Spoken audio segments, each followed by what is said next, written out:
बॉलीवुड में अपना कैरियर खुद बनाना पड़ता है।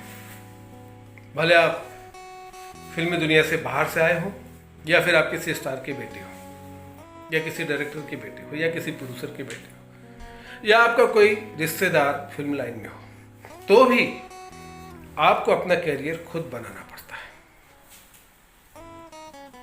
अगर आप स्टार सन है, आपका कोई फिल्मी दुनिया में रिश्तेदार है, तो आपको इतना फ़ायदा होगा कि प्रोड्यूसर डायरेक्टर के ऑफिस में आपको आसानी से एंट्री मिल जाएगी, कॉफ़ी मिल जाएगी, आप अपने दिल की बात उनसे कह सकते हो, ब्रेक भी मिल सकता है। लेकिन उसके बाद कैरियर तो आपको खुद ही बनाना पड़ेगा। ऐसे बहुत सारे फिल्म स्टार के बच्चे हैं जो आज भी संघर्ष कर रहे हैं अपने कैरियर बनाने के लिए।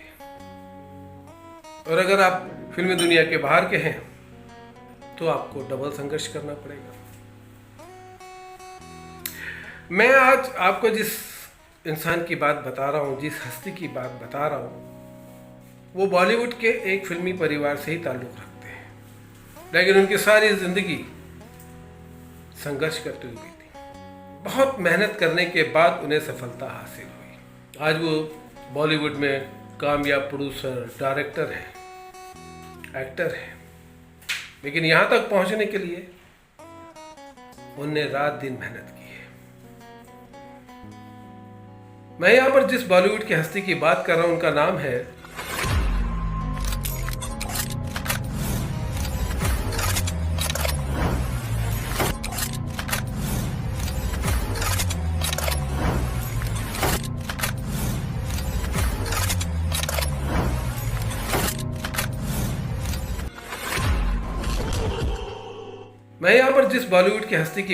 उनका नाम है राकेश रोशन।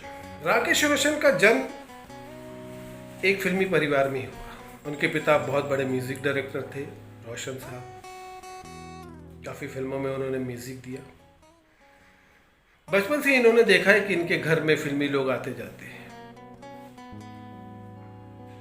तो इनके दिल में भी यही आया कि मैं भी फिल्मी दुनिया में जाऊंगा।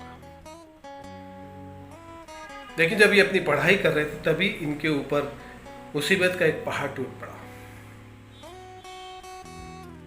इनके पिता रोशन साहब गुजर गए और बड़ा बेटा होने के नाते सारी जवाबदारी इनके ऊपर आ गई। इनके एक छोटे भाई हैं राजेश रोशन, जो संगीतकार हैं, आज कामयाब संगीतकार हैं। लेकिन उस समय सारी जवाबदारी घर को चलाने की राकेश रोशन के ऊपर थी। तब इन्होंने फिल्मी दुनिया में आने का सोचा और बतौर असिस्टेंट ये एच.एस. रवेल के पास काम करने लगे। मेहनती थे, घर की जिम्मेदारी भी थी, इसलिए बहुत जल्दी आखिरी असिस्टेंट से ये चीफ असिस्टेंट तक पहुंच गए।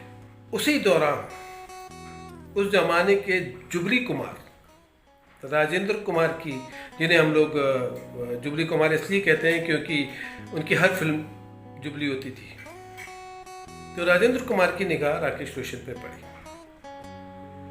तो उन्होंने कहा कि राकेश, तुम्हारे अंदर एक एक्टर है, तुम्हें डायरेक्टर नहीं एक्टर बनना चाहिए, एक्टिंग के लिए क्यों नहीं ट्राई कर रहा?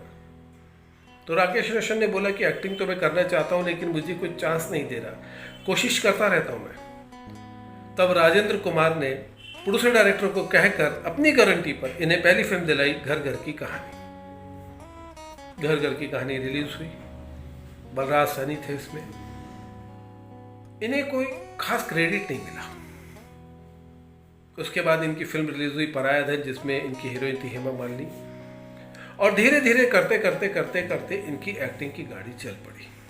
उस जमाने में राकेश रोशन ने उस जमाने की सभी टॉप की हीरोइन जैसे हेमा मालिनी, रेखा, टीना मुनीम, बिंदिया गोस्वामी, स्मिता पाटिल, श्रीदेवी, जयप्रदा, सभी के साथ काम किया। लेकिन कभी भी ये अपने काम से सेटिस्फाई नहीं हो पाए, संतुष्ट नहीं हो पाए, क्योंकि खूबसूरत तो थे, वो टैलेंटेड भी थे। तो इनको लगता था कि उस हिसाब से इनको वो काम नहीं मिल रहा, वो मुकाम इनका नहीं बन रहा जो होना चाहिए। तो ये संघर्ष करते रहे, लेकिन मन में एक टीस जो थी वो थी। काफी कोशिशों के बाद भी ये अपनी मंजिल पर नहीं पहुंच पाए जिस पे ये पहुंचना चाहते थे और जिस पे इनको होना चाहिए था एज एन एक्टर। तब इन्होंने सोचा कि मैं खुद ही फिल्म प्रोड्यूस करता हूं, खुद कहानी चॉइस करूंगा और अपना किरदार खुद चुनूंगा। और उन्होंने उसके लिए प्रोड्यूसर बनने की ठान ली। इन्होंने पहली फिल्म शुरू करी आपके दीवाने, जिसमें राकेश रोशन और ऋषि कपूर हीरो थे। हीरोइन थी टीना मुनी। गेस्ट अपीयरेंस में एक गाने में थे जितेंद्र साहब।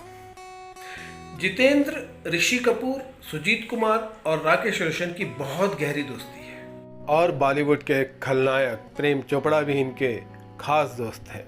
लेकिन फिल्म कुछ खास चली नहीं। उसके बाद राकेश रोशन ने अपने आप को बतौर एक्टर एस्टैब्लिश करने के लिए कुछ और फिल्में प्रोड्यूस करी, जैसे कामचोर, जाग उठा इंसान, भगवान दादा। जयप्रदा उसमें हीरोइन थी कामचोर में, भगवान दादा में श्रीदेवी थी, जाग उठा इंसान में श्रीदेवी थी। लेकिन फिर भी राकेश रोशन को किसी ने एज एन एक्टर नोटिस नहीं किया। हालांकि राकेश रोशन उस वक्त जो दूसरी फिल्में कर रहे थे उसमें आधा के साथ काम कर रहे थे, आखिर क्यों में स्मिता पाटिल के साथ काम कर रहे थे, काफ़ी बड़ी बड़ी हीरोइन के साथ काम कर रहे थे, लेकिन इनको वो मुकाम हासिल नहीं हुआ। मन में टीस अभी भी थी कि मैं जिस तरह का आर्टिस्ट हूँ, जिस तरह का खूबसूरत हूँ, जिस तरह की मेहनत करता हूँ, मुझे वो मंजिल क्यों नहीं मिल रही। तब इन्होंने एक फिल्म को डायरेक्ट करने का सोचा। HS रवेल के असिस्टेंट रह चुके थे, तमाम डायरेक्टरों के साथ काम कर चुके थे, काफ़ी फिल्में प्रोड्यूस कर चुके थे, उन डायरेक्टरों का भी काम देख चुके थे, तो डायरेक्शन का इनको अच्छा खासा नॉलेज था। तो इन्होंने सोचा कि एक फिल्म मैं खुद बनाता हूँ, फिर देखेंगे आगे क्या होता है। उसके बाद इन्होंने एक फिल्म का निर्माण किया, खुदगर्ज। खुदगर्ज में इन्होंने एक्टिंग नहीं करी, सिर्फ डायरेक्शन किया। इन्होंने अपने दोस्त जितेंद्र को हीरो लिया, ऋषि कपूर को गेस्ट अपीयरेंस में लिया और साथ में शत्रुघ्न सिन्हा को लिया। इस बात पर सभी लोग चौंक गए दोस्तों कि जब ऋषि कपूर और जितेंद्र की राकेश रोशन से अच्छी खासी दोस्ती है तो वो इन दोनों को हीरो क्यों नहीं लेते। लेकिन राकेश रोशन का कहना था कि मैंने जो सब्जेक्ट पसंद किया है उसमें शत्रुघ्न सिन्हा ही फिट है। तो इससे एक बात और साबित हो जाती है दोस्तों कि राकेश रोशन कभी भी अपने काम के साथ कंप्रोमाइज नहीं करते थे। जो फिट है उसी को लेते थे, भले वो दोस्त हो या ना हो। फिल्म कंप्लीट हुई। कंप्लीट होने के बाद रिलीज के एक दिन पहले जब इस फिल्म के शहर में पोस्टर लग चुके थे, राकेश रोशन अपने परिवार के साथ वो पोस्टरों को देखने गए। सड़क पर खड़े होकर कई घंटे तक अपने पोस्टरों को निहारते रहे। तब इनकी बीवी ने पूछा कि आपने तमाम फिल्मों में एक्टिंग करी है, कुछ फिल्में प्रोड्यूस भी की है, लेकिन आपने इतनी गौर से अपने फिल्मों के पोस्टर कभी नहीं देखे, क्यों? ऐसा क्यों है कि आप इसी फिल्म का पोस्टर इतनी गौर से देख रहे हो? तब राकेश रोशन ने जवाब दिया कि ये मेरा आखिरी दाव है, अगर खुदगर्ज चल गई तो मैं फिल्म इंडस्ट्री में रहूंगा, वरना मैं आउट हो सकता हूं। क्योंकि इस फिल्म के लिए, खुदगर्ज फिल्म के लिए राकेश रोशन कर्जा भी बहुत ले चुके थे। अगर ये फिल्म नहीं चलती तो राकेश रोशन कर्जे में डूब जाते और एज ए डायरेक्टर जब वो मार्केट में आ जाते तो शायद उनका एक्टिंग करियर भी खत्म हो जाता। तो यही एक ऐसी फिल्म थी खुदगर्ज जो इनके करियर को संवार सकती थी और बिगाड़ सकती थी।